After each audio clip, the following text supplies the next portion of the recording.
that's kind of nice. Like, you know what I mean? We'll go drink a beer at 67 after this. No.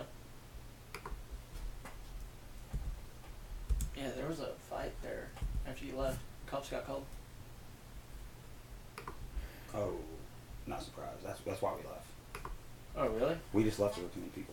And we are back on the Rehab Sports, guys, and we are going to try to get through these NFL games for you from over the weekend. Right. What? So, okay, well, bleh. Which game y'all want to dive in? You want to talk about that? There's not much to talk about that Falcons-Eagles game. I think we all kind of picked up on it a little bit. We got through most of them, but we didn't get through all of them. What was y'all's thoughts on the 49ers and Vikings game? Well, Pump the brakes on the Jimmy G talk just for now. I'm not saying that one game he's trash, but let's stop with this. He's a superstar already. I think just give them time. They're still rebuilding. The Vikings, I was very disappointed, mainly because he's on my fantasy team, but Dalvin Cook did nothing in this game. Minnesota's defense looked really good. And Jimmy G, Minnesota has arguably the best defense in the league. if they stay healthy. Yeah. Yeah. Well, I mean, that's true for anybody, but last year they were just absurdly healthy.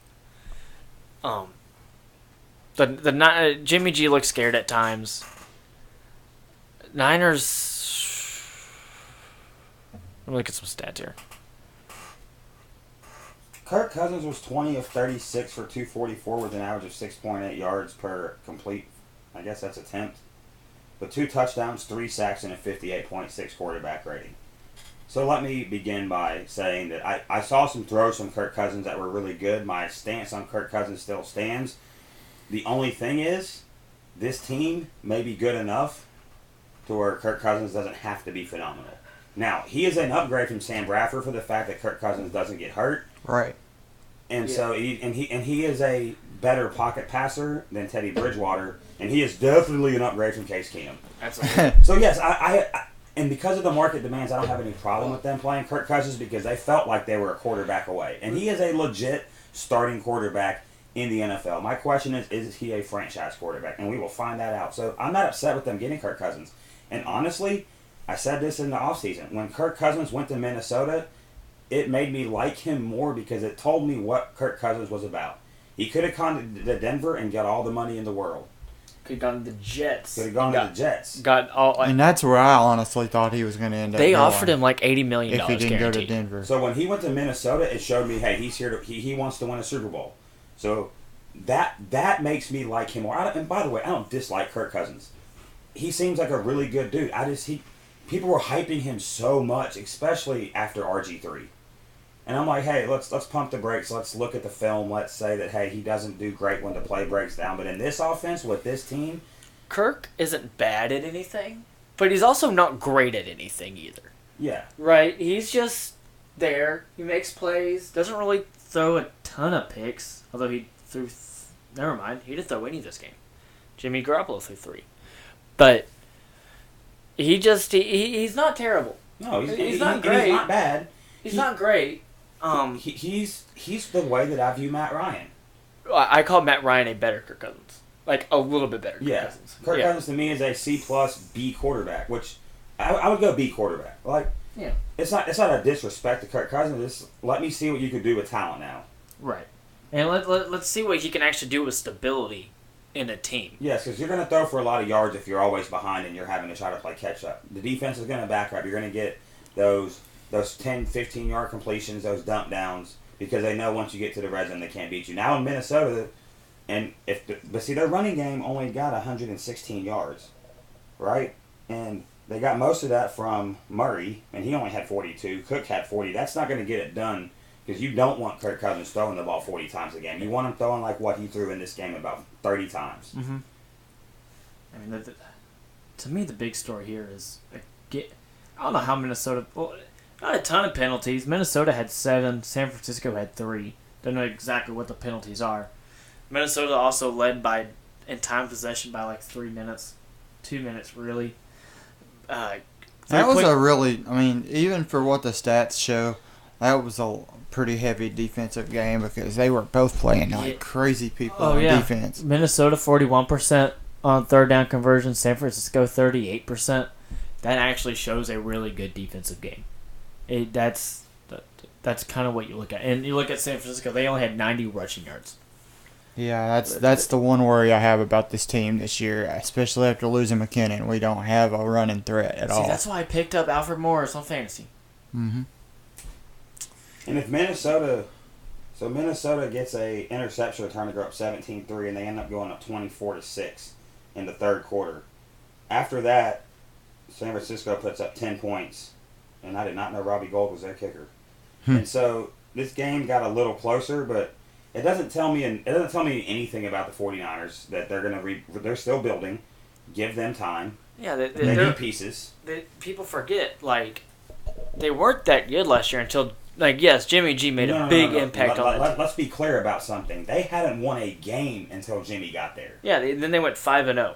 Yeah. With Jimmy, and as long as they played bad teams, they played Jacksonville once. Which kind of really messed them up because it would have been almost better suited for them to get Jimmy in there and mop up duty because you just won 5 games in a lame duck season. So now all you're doing by winning. I'm not saying NFL teams shouldn't try to win, right? But really, you were just hurting your draft prospects. But that's fine. I respect the fact that y'all were trying to win some games. I'm never gonna be upset for a team going out there and trying to win. Not tanking. Yeah, I'll agree with that. Because the Browns weren't tanking last year; they were just bad. Yeah. Yeah. At that point, I was so past like where we were in the season when he started. I was so past being ready to win games. It's just like, come on. I don't care what it does to us. Just win. I'm tired of losing. Right. Can we talk about the Buccaneers and Saints game? Go for it. Oh, absolutely. So, me and Jimmy and Chris were just sitting at his apartment, and we were just in shock. It was like, is this really happening? I was looking at my phone, and I was looking at the halftime score, and I was following it because we were doing some NCO paperwork. NCO is non-commissioned officer, sergeants, basically, right? Right. So we had to do all this paperwork. I'm keeping up with this game, and I'm like, Ryan Fitzpatrick, 20, and he only threw 28 passes for 417 yards, 4 touchdowns, a 97.1 QBR. Buccaneers fans, I would like to take you on a trip back in time in my little time machine to that time that Ryan Fitzpatrick played for the Jets and they had a chance to go to the playoffs and they put it all on Ryan Fitzpatrick and then he threw 4 interceptions. So, the only reason why I think they would stick, because Tampa Bay is not really good. Now, they have offensive players that can make plays. Mm-hmm. They don't have Doug Martin anymore, which hurts them. And I'm not saying that Ryan Fitzpatrick is a good quarterback. Y'all know how I stand on the Fitzpatricks, the McCowns, and Michigan State quarterbacks. Like, they're required by NFL rule to have a job. Yes. But with Jameis's problems, and I think Fitzpatrick will start the first game that Jameis comes back because it's a short week. Yes. And Jameis? I'm not of the belief that he's going to take his job, though. I think in the short term he's going to have it, but when Jameis comes back, that's it. That's his job, like, period. What if they're trying to move on from Jameis with all the... The GM came out and said that Jameis has not won the starting job. Mm. Now, don't get me wrong. Jameis looked great in the preseason. I know it's preseason, but Jameis looked really good. And his biggest problem is turnovers. New Orleans, on the other hand, everyone's like, their defense was improved last year. Drew Brees threw 37 of 45 for 439 and 3 TDs, only 1 sack and no interceptions. 129 quarterback rating, 93.4 QBR. Drew Brees was out there balling. But let's also put this into kind of a little bit of context here. The Saints haven't won week 1 or week 2 in since 2014. Since 2014. So the Saints just start slow. It happens, and then they get in a rhythm. They start going. Like, in my mind, I was talking to Ian about this before the show. Week 1 is preseason week 5. It's really all it is. It's preseason week 5 with starters. With starters, yes. There's not much you can that we're going to really get, like I said. Except for Buffalo. Yeah. And Arizona. Arizona also. You get a lot from a team that loses a lot of people, too, though. Yeah. And I was surprised because I thought Arizona would be better because they had David Johnson and they still have Larry Fitzgerald who plays well. But Josh Rosen's fixing to get in there quickly. Because Sam Bradford, Sam Bradford's always been that guy that I never knew if he was any good because he was always hurt, and I've seen him play well in Minnesota, and then he got hurt again. And I saw him play well in St. Louis when he had an opportunity, but Jeff Fisher was also his head coach, and we know how that goes with quarterbacks. So, because he's not a quarterback guy. No. And I'm not expecting Jeff Fisher to be Jeff Fisher isn't an offensive guy. At all. Very smart on defense. Right. Very smart when it comes to defensive personnel. But when it comes to offense, he doesn't know what he's picking. And a lot of times the GM would just be like, oh, I'm forcing you to pick Vince Young. And he's like, I know, I want to get Matt Leinart. That's kind of what happened there. You know, he never really loved... That's a whole other story, you know. Mm-hmm. But getting off topic here. Yeah. The Saints start slow. They'll pick up their... They'll pick it up later on. Tampa Bay is just a fluke. Does Tampa Bay have weapons? They won't win more than 4 games. I'll give them 6. I'll give them 6 ones. They won't win more than 4 or 5 Well, here's games. the problem with Tampa Bay. Their offense looks really, really, really good. Let's not forget the Saints put 40 on them. Yeah. So when they go and play a team like Carolina or a team like Atlanta with better defenses, especially Carolina, and they're not scoring 40 points and their defense is still atrocious, because the Saints, if you play the Saints, you know you're going to be able to get some things on the offensive end. They're going to allow you to put points up because they have Drew Brees and they can match you, and probably have even better. That's what they've done throughout Drew Brees' entire career. This will be the one game that Tampa Bay. I think Tampa Bay will go 2-6 in the conference. Or no, I'm sorry, they don't play 6 games. I think they'll go 2-4. I think at home they'll steal one from Atlanta, and that says to me more about Atlanta than it does Tampa Bay. They'll get swept by Carolina, and then New Orleans is going to probably beat them by 30 the next time they play. Carolina hasn't lost a home game in 6 games. 6 straight home games. 6 straight home games. Yeah, they're really good at home. And the year before that, they were 8-0. Yeah. The Super Bowl year. Yeah. Alright, well, we're missing a few of these. We didn't make it through all of the games. We still have 8 minutes, bro. Yeah. Bills, Ravens. That was atrocious. So is this more about how bad the Bills are? Because Joe Flacco did play very well in this game. I watched that before I got over here, the condensed version on Game Pass. Mm-hmm. The Bills are awful. They're atrocious. They're the team that I think may not win a game this year because Josh Allen's not ready to play, but Nathan Peterman, I mean, I was watching that. I wasn't watching the film, but I was watching the replay, and I kept seeing Peterman trying to get it. He reminds me of a guy that might have been faster against his competition in college and just was trying to get outside the pocket, and the Ravens were like, we got this slow dude. He had one ball that got away from him in the rain when he threw a pick. But they just couldn't, look, the Ravens just loaded the box and was like, LaShawn McCoy's not going to beat us. And Kelvin Benjamin. I mean, that's really all you have to do against the Bills is just contain Kelvin Benjamin and slow down Kelvin Benjamin is garbage, and I'm going to tell you why. Because of this reason, when he came out and said, I can't wait to get a more accurate quarterback than Cam Newton. I can't wait. I'm so glad to be away from Cam Newton. And I watched him drop a pass he should have caught. Kelvin Benjamin has been one of the biggest disappointments coming out of college at the receiver position that I have seen in a long time. You actually look at it, and when did Carolina win more games? When they got rid of Kelvin Benjamin. The year that they went to the Super Bowl, he was hurt the entire year. So Kelvin Benjamin talking all the smack of, what if I actually had like an Aaron Rodgers instead of a Cam? Well, that's the whole Dez thing. It's like, if I go somewhere where I can have one-on-one coverage, just the thing is, he had one-on-one coverage. Yes, he did. They had to load the box up to stop Zeke. So that then happens? One-on-one coverage. Mind blown. And you notice the great receivers don't ever come out and say, well, except like your TOs, but even like T.O. went out there and made plays in spite of his quarterback at times, right? It's these receivers that got all this money and they don't produce it. They're like, well, if I had a better quarterback, it's like catch the balls that are thrown to you. Mm-hmm. Like Kevin Benjamin is a great talent. Our fantasy guy made a good point that we started bringing on a fantasy football guy on our show, and he made the point of good receivers like a Mike Evans, like just their top receivers of a team. Their touches do not go down when a backup comes in. Right. They might actually go up. Right. So that's not the issue with the quarterbacks. That's the issue with the receiver, and if they're not actually getting their balls. What do we think? You know what I'm saying. Yeah. What do we think about how Andrew Luck played? I I liked mean, it. he was alright, but Yeah, like he didn't set alright? the world on fire. He threw for 319 yards and 2 TDs. He has like the third or fourth best passing game in the league on Sunday. What do you mean he didn't set the world on fire? He completed 39 passes. His team is terrible. He had a 77 quarterback rating. This is my point. Andrew Luck is better than I thought he would be in his first game back. Mm-hmm. And Andrew Luck throws interceptions. He only threw one. He only threw one. They had no running game. They averaged 3.4. They ran it 22 times for 75 yards. Their leading receiver was their tight end, Doyle.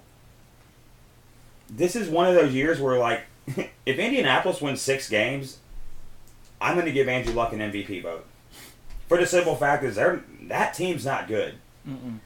On the flip side, the Bengals aren't good either. Now, their defense... Andy Dalton looked good yesterday. You know what looked good?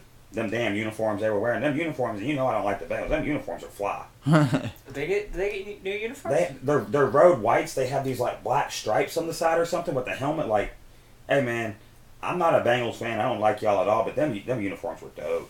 Man, Andy Dalton had a hell of a game. 21 for 28 for 243, but and the same 2 interceptions, 2 touchdowns, 1 interception. He had a better game than Andrew Luck. I'm not saying he had a better game, but I'm saying he had a hell of a game. See, this is why I don't take anything he says with him seriously when it comes to AFC South. Andrew Luck has the same QBR rating, and then he's like, Andy Dalton had a hell of a game. Well, Andrew Luck didn't set the world on fire. What are you talking about? I do like those shirts. But... No, Yeah. Andy Dalton played well, and so did Andrew Luck. But, let's see. My biggest thing was Andy Dalton was pretty damn accurate in that game. He only had 7 incompletions. Yeah, he was. Well, They also had Joe Mixon run for 95 yards. Is that accuracy or is that the offense they ran? No, he was accurate. I watched some of the plays. Yeah. But it helps when you have a running game. Yeah. Andrew Luck's out there with no running game, so yeah. And listen, Andrew Luck, you don't want Andrew Luck throwing the ball 53 times. Yeah, you don't right. want any quarterback throwing 53 Who times. are their running backs? Jordan Wilkins, Never heard of him. Nylene Hines, Never heard of him. Christian Michael. I actually have. I know who he is. Yeah, he had 2 attempts for 9 yards. A bunch of rookies. That's Christian what it is. Michael isn't a rookie. No, man, I'm talking other than him, like Naheem Hines and all these other guys. These are rookies and like second-year players that were backups. Yeah, they ran the ball 22 times, threw it 53. All right. Well, guys, we got to hit this break because we got our guest, Peter Burns, coming on after we come back. So we will come back to y'all in just a moment, and we will talk to our esteemed guest, Mr. Peter Burns. This is the Rehab Sports Guys on 12ouncesportsradio.com.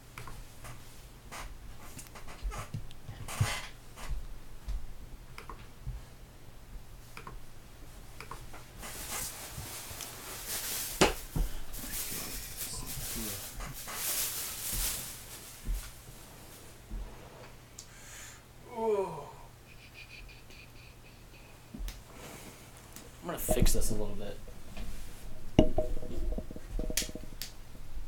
There we go. Right there.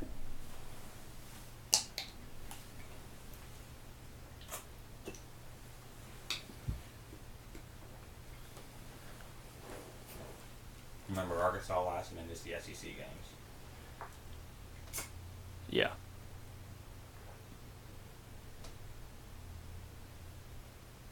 Hello there, Mr. Peter Burns. I'm doing well. This is David from the Rehab Sports Guys. So everything's good, man. We were just getting everything set up for our last segment of the show today with you, so we wanted to get you on. Alrighty, well, we have you on. Put you on hold for just one moment, and then we'll go right back on air. Is that all right with you? You got it, man. All right, man.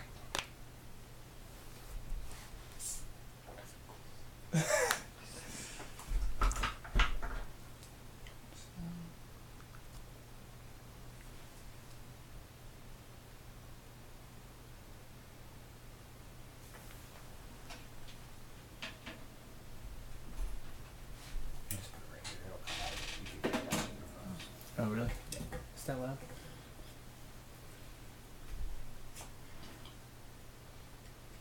Oh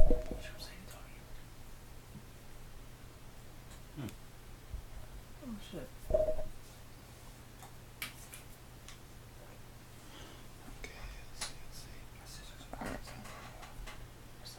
Sisters are copies, man. My dad was born there. Hey, somebody pull up the SEC games. You have my phone. I got it. I know them off the top of my head, though. You're just.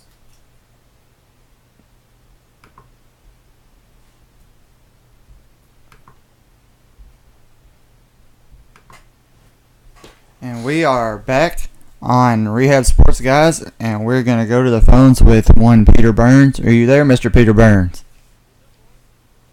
Hello. How do we do this? Can you hear us, Mr. Peter Burns? Did you take him off hold? I didn't ever have him on hold. Hello, hello. And I thought I had him on. Hello, are you there, sir?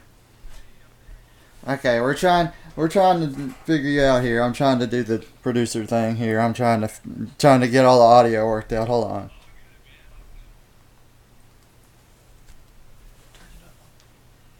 Hello, hello. Come on, man. I just put it on speaker and hold it up to the mic. Yeah. Hello, do we have you now? You guys got me? Check, loud and clear. Yes, sir. How we doing? Man, week 2 is in the book, so I'm feeling pretty good right now. Yes, sir. Looking like a pretty good, another good slate of games this week, isn't it? Yeah, I mean, I think this is kind of finally the week that we understand what's going on, right? Like, we had Auburn, Washington that first week, and we learned a little bit something about LSU and Miami. So to be able to see LSU and Auburn go together, I think that one's going to be a hell of a matchup. And then, obviously, the other big one that you're going to see is, I can't wait to see how many points you're going to have in between Alabama and Ole Miss, man. That game in Oxford is going to be nuts. I don't know that there's going to be a whole lot of defense, but the quarterback should put up some, fantasy football numbers.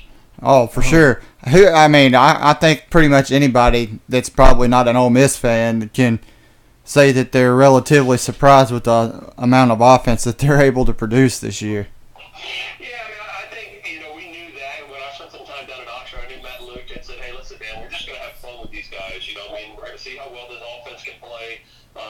They were hoping to get a little bit better on defense. They sure as heck don't want to keep giving up that amount of points out to, teams like Southern Illinois. Right. That's not exactly a very good look. No. And of course, now you're going to have, Alabama, who, my goodness, it looks like they finally found a pulse on the offense. And, traditionally, Alabama's always scored 40 points, but normally it's because their defense is opportunistic and you have short fields. But now Tua just looks like, he's using, the game code, the Contra code back in the Nintendo days. It almost looks unfair at how good he's playing right now. Yeah, that guy's almost developed himself to the point of being a human cheat code. He is, dude. It's just fun to watch, and their defense is probably not as dominant as it has been, but they're a bunch of young guys who are going to kind of gel as the year goes by. So, and they shouldn't really get pushed for another couple of weeks until they face LSU. I think they shouldn't have a whole lot of troubles with Missouri or Tennessee or even Ole Miss this weekend. You mean they're not going to have a Colorado State type slip up from anybody, huh? Yeah, that was tough, man. I was looking forward to seeing what Ty Story was going to be able to do in that second game and see if he was there, and he just kind of struggled. And Coach Kelly tried to give him a little bit of a run. So, again, I'm not too worried about. I've said this from day one. I'm not worried about Chad Morris this year. Nah. This is all about Chad Morris, finding out which guys there on that roster make sense for Arkansas and which guys, hey, he's going to need to go ahead and recruit. So right now it's about, it stinks to lose that game, but I'm not losing any sleep over any one game that Arkansas plays this year. No. I just wanted to kind of throw that out there. What kind of, do you see any sort of potential upset or maybe something a little line in the weights this week?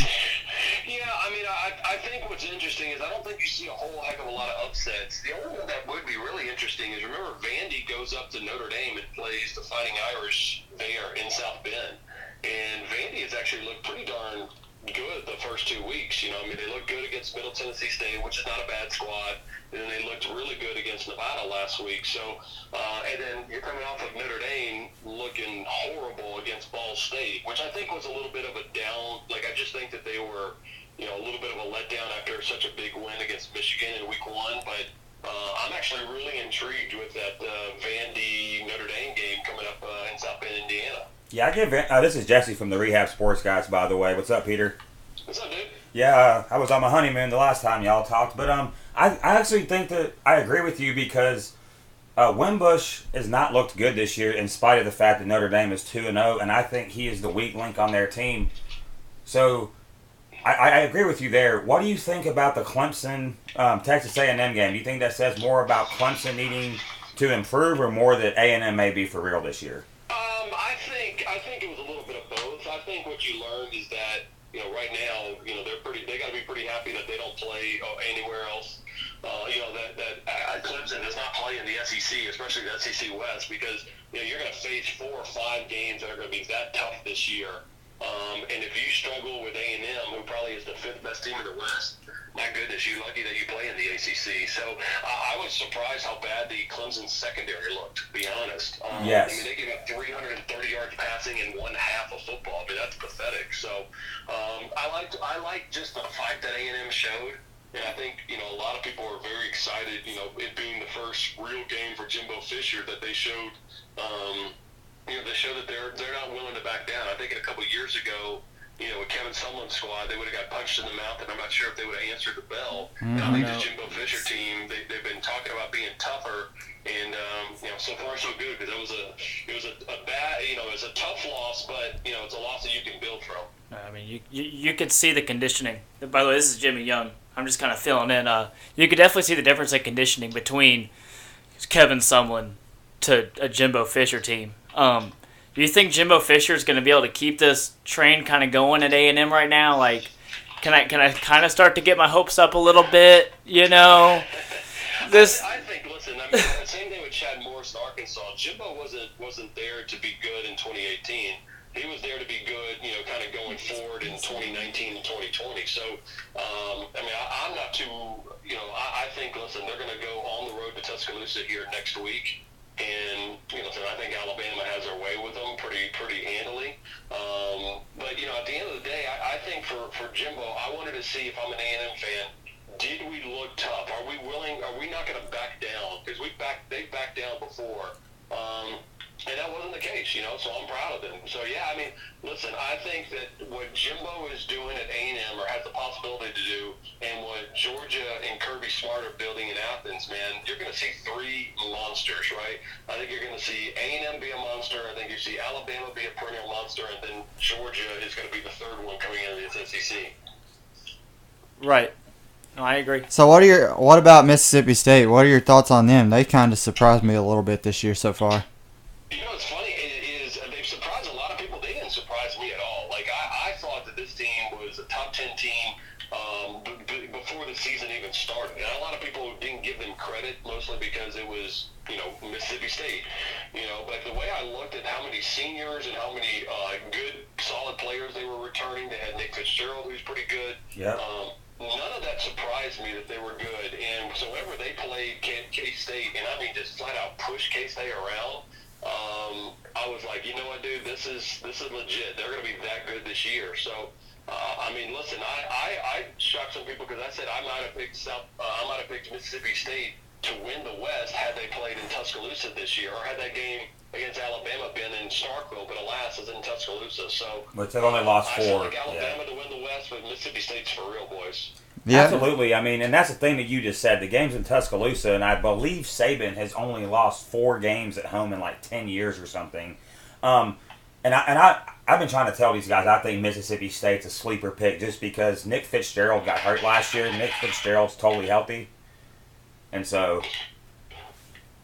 Listen, I mean, I just think I cannot wait for... I mean, we just got so many great games coming down the road, right? I mean, that's the one thing that's going to be cool. Because this Southeast this SEC West is going to be nuts. I mean, by the time you look at what Auburn's going to do, Mississippi State, I mean, listen, Ole Miss is going to give people problems down the road as well as good as good as that offense is, especially down in Oxford. So, and then A&M. Now that we know that A&M's for real. So, again, man, that's just one of the things is when you look at SEC football year in and year out, there is no real easy week right now. But isn't that the beauty of the conference in and of itself? Because it just shows you how much more difficult it is to win. Hell yeah. I mean, I think that's why, I get upset when people say, oh, well, the SEC is overrated. I'm like, what do you mean they're overrated? Like, they played for the national championship 11 of the last 12 years. They've won 9 out of the last 12 championships. 4 different teams have won it. And right now, you get a couple of bye weeks when you play in the Big Ten and the ACC and especially the Pac-12. There's hardly any bye weeks right now in the SEC. I mean, you've got at least 10 programs right now that are legit, not contenders, but really good ball teams. So, it's hilarious to me whenever anybody tries to talk smack about the SEC. I just kind of smile and just go along with my business. And generally, in years past, the SEC's issue as a whole was mainly quarterback play. And right now, if you look at the conference as a whole, there's not a lot of huge quarterback problems as they have in the past. So, I mean, you look at the team that we haven't even talked about. Might have the best one is Drew Lock. I mean, Drew Lock. Those guys have won 8 regular season games in a row by an average of 30 points, and no one's talking about them, right? Like, arguably, in my opinion, sorry to interrupt you there. Arguably, in my opinion, he could be the best quarterback in the country. Oh, I don't think there's a doubt. I mean, and that's what people are talking about right now, saying that he's legitimately that good.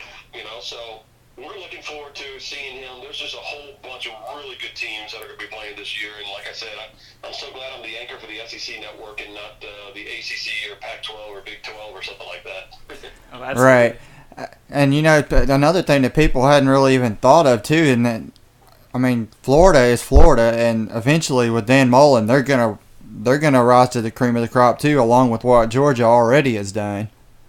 Yeah, I think, listen, a lot of people are like, oh my gosh, look at what happened with Dan Mullen. I was like, just listen, man, like Dan Mullen's trying to find out which guys are going to be, same thing with Chad Morris, like which guys are meant to play on his team.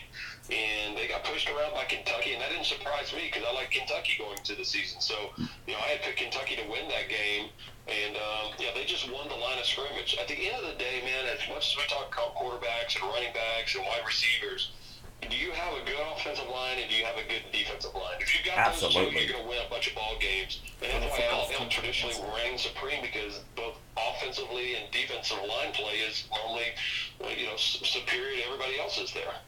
Absolutely. Do you think?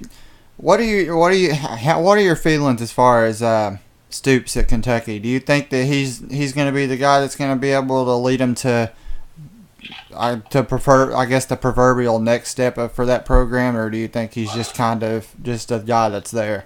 No, I mean, I like Stoops. I mean, listen, there's teams that have, they've struggled before to win as much as they have. So I do like Mark Stoops. I think he did a good job there. And now the question is, what the next step? Is the next step competing for an SEC championship? Man, as big as Kirby and Georgia is right now, I think it's going to be tough for them. But to win 8-9 games a year, yeah, I think Kentucky can do that, and they can be right there with the South Carolina squad, and they can be right there with Florida for a while. Especially, yes, because if you look at that division, I mean, we talked about Drew Lock. They've won 8 regular season games in a row. We didn't even talk about Georgia because we've pretty much assumed they're the cream of the crop. South Carolina's my big question mark, though, going into that game. Somebody on this show, I won't mention any names, but he's the one that called you, predicted South Carolina was going to win that game. What do you think about Wes Muschamp? I did as well. I thought South Carolina was going to win that game because I thought they were catching Georgia at the right time. Okay, that makes sense. What do you think about the job that Muschamp's doing down there? And what is this, his second year there? No, this is his 3rd year there. I think he's doing a good job, man. I think for him, again, he's just trying to take that one next step. Muschamp hasn't had the big defense that he wants yet. That's a big thing for him, right? Like, he hasn't had this monster defense that we've known Will Muschamp to have over the years. So once that happens, I think we can judge Muschamp's teams a little bit different. But until then, man, I mean, it's a work in progress for him. Do you see any chance that Alabama loses at all this year? I mean, I know with the conference being as tough as it is, it's a very good possibility now. But The Auburn do you game's see at it? home too. The Auburn game's in Tuscaloosa. Yeah, I mean, absolutely. I can see a situation. I mean, that's how good. I mean, this conference is just stupid legit right now. I mean, just ridiculous how good they are. So I think there's opportunity for them to lose. Is it feasible? Is it going to happen? Probably not. But I think the only way that Alabama loses games, guys, is if all of a sudden Tua, for whatever reason, turns the ball over three times or two times early in the game, and then the team gets out like in Iron Bowl, a team like Auburn gets off to like a 14-0 lead, and all of a sudden they're having to play from behind. I just don't see that happening. So I think Alabama ends up going undefeated. I can't wait to see what LSU is going to be able to do. That's why this LSU-Auburn game is so intriguing to me, because if LSU can find some offense, they'll be able to play a good ball game with those boys. Absolutely. That whole entire, like you said, the whole western part of the SEC is tough outside of sadly us. But hey, I mean, it's like I told all of our fan base the other day after the game. It's like you can't, if you know what's really going on within the confines of what we're trying to do right now, you can't really get mad. You just kind of got to be understanding and patient with the process. Well, and that's the whole deal. You hired Chad. I mean, it's the same thing with Ogeron. You hired Ogeron at LSU, and you hired Chad Morris because they're great recruiters, right? And so you can't hire a coach who's really good at recruiting and say, hey, I need you to do this year one. No, I mean, you're hiring Chad Morris because in 2020 you want his pipeline of those guys from Dallas and Arlington and Houston and Arkansas to come play there in Fayetteville. So, again, I'm not worried about it. I think this year is, hey, I don't care. I'm not even going to look at the record for Arkansas. I really don't care. Is the team building up and are the guys buying into Chad Morris, and his probably going to be the biggest thing. Oh, absolutely. And right now it looks like they are, honestly. I mean, that's all you can ask for, right? It's the same thing with Jeremy Pruitt at Tennessee. Like, this year is going to be probably a crappy year for him, but you need to make sure that you guys are building up and going to play your style football. So, again, they need to get back to the point where they can have some fun on offense, but then they still have to be able to run the ball and stop the run. And if you can't do that, you're going to get killed in the SEC, and that's what the old Arkansas teams did. They ran the ball well, and they were able to stop the run. What do you think about Jerry Pruitt at Tennessee? I think the book's still out. I don't know yet. I think he's the right guy to kind of clean up the program. And what I mean by that is not that they had a bunch of bad guys, but just like to get the right type of foundation guys there. Like, I don't need them to be great offensively, but they were like 120th versus the run. They were terrible. They were horrible against the run. So Pruitt's going to have to, Pruitt always had really good run defenses when he was at Alabama. So I think that's the important thing, is making sure that they get better against the run.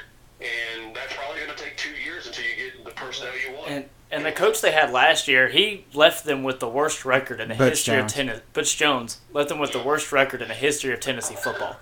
So it's... Well, and I think a lot of guys quit on Butch. I think that sucks. And there's guys that were on that Tennessee team that, were recruited by Butch Jones and not Pruitt. So the same thing as there's guys that were recruited by Bielema instead of Morris. So again, this first year when you're a new coach is finding out who the hell you have in your roster, what can you do with them, and starting to recruit where you have deficiencies at.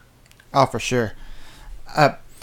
What is your game of the week? Are you giving it Auburn and LSU, or are you giving it to Ole Miss and Alabama? Yeah, it's LSU Auburn, because we're going to find out who's real and who's not. I think Auburn beats LSU. I think LSU's offensive line is going to struggle. I've got Auburn over LSU. Sounds good. Well, we're going to let you go. Thank you for joining up with us for a few minutes, and hopefully we have another good week of SEC football. Man, there ain't no thing as such thing as a bad week of SEC football. So enjoy it while we can, boys, and I'll talk to y'all down the road. Thanks, Peter. Thank you, Peter. Thank you, man. And that was Peter Burns, and we're the Rehab Sports Guys, and we're going to go on a short commercial break, and we will be right back to finish up the show.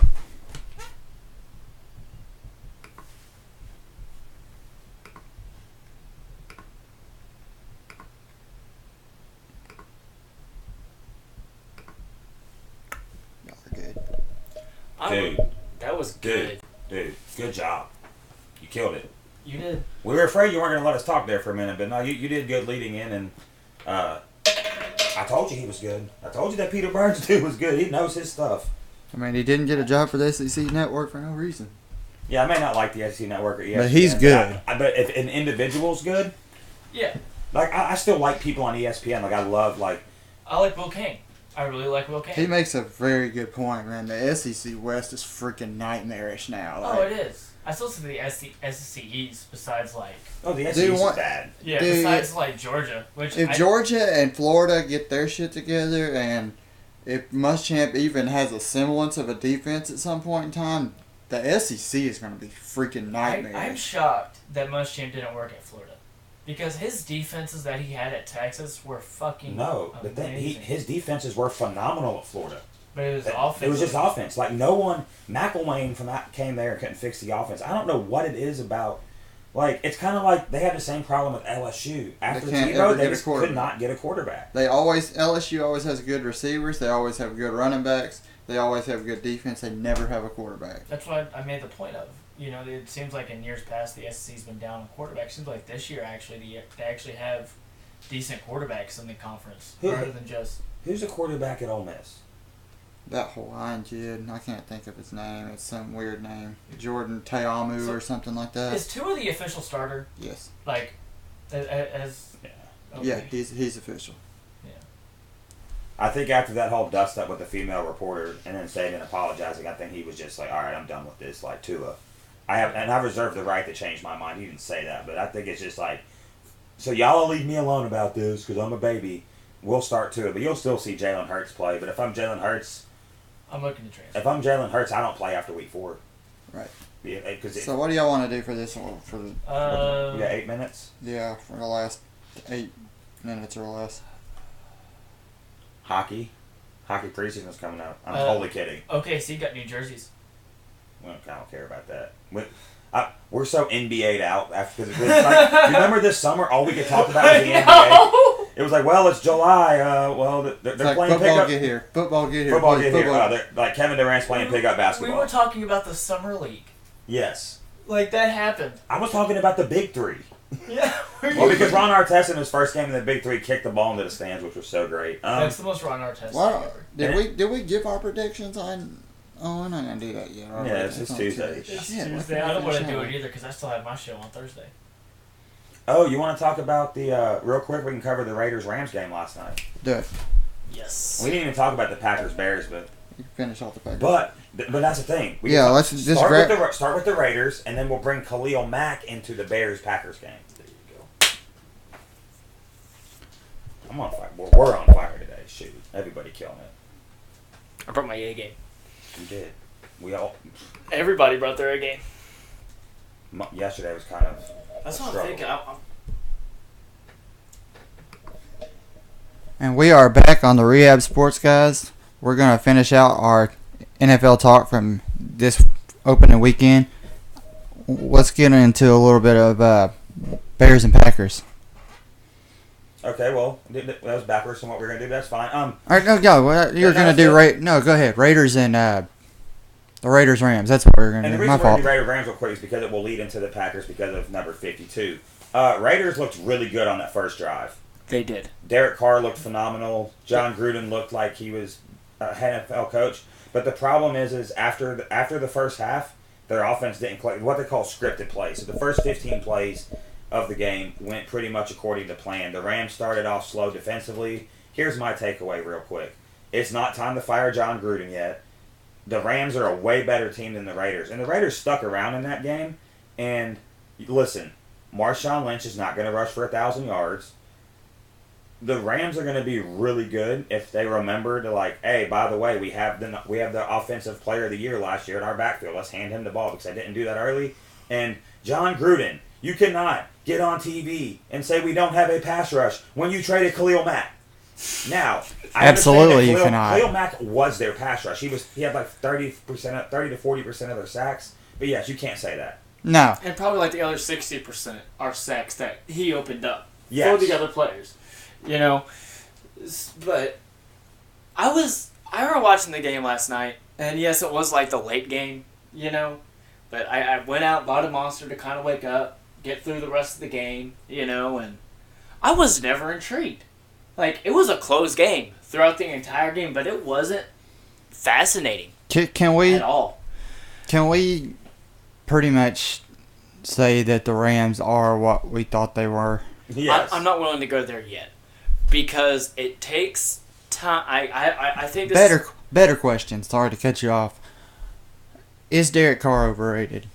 Slightly. Not willing to go there yet either. This is what I'm willing to say. He's had 2 bad years since his first No, breakout. he just had 1 bad year because 2 years ago he got hurt and they went to the playoffs. He was damn near the MVP. Should have won the MVP. Now this game is a bad sign that it looks like this could be the start of his second consecutive bad year. But we're not there yet. But we're not there yet. So let's be patient. Just like I started the show. Hey, listen, they got to throw the ball to Amari Cooper more. I know he had a terrible year last year, but he's still your number 1 receiver and had back-to-back 1,000-yard years before that. Let's see if his hands are still made of iron. It takes time for defenses, especially defenses, to get a synergy and a culture within themselves, right?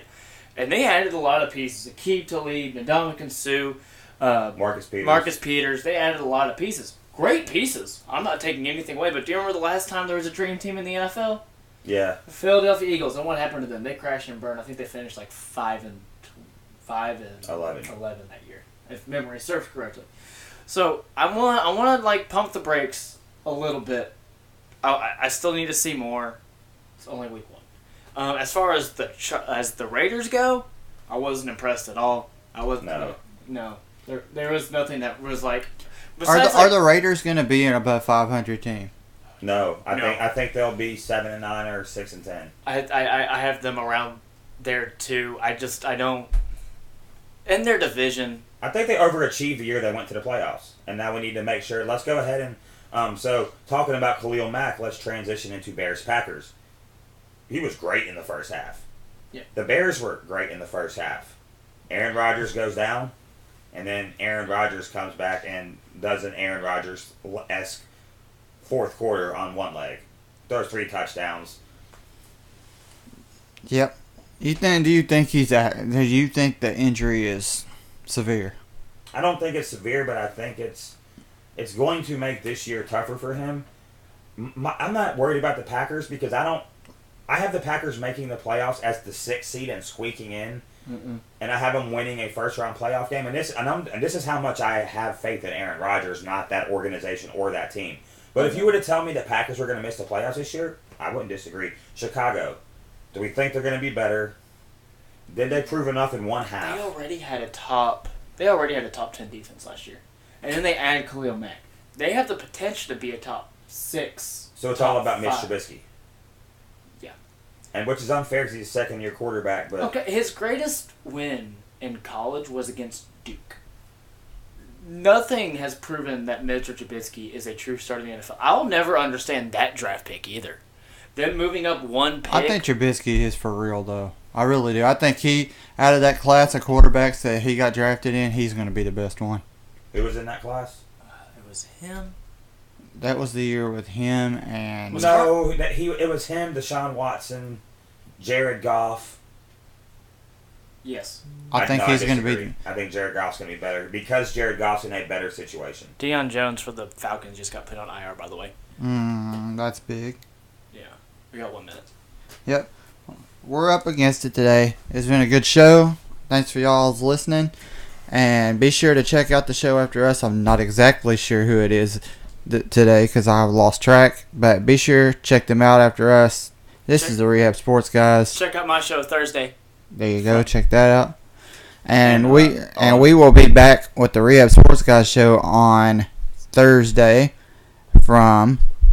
We will be the Rehab Sports Guys from 2 to 4 Eastern or 1 to 3 Central. And check us out tomorrow on the Talking Hogs at what time, Villain? From 1 to 3 Central and 2 to 4... No. That my bad. 11 to 1 Central and 12 to 2 Eastern. I always get them confused. But go check us out, guys. Go check out the 12ouncesportsradio.com shows after us today. Have a nice day, and we will talk to y'all later.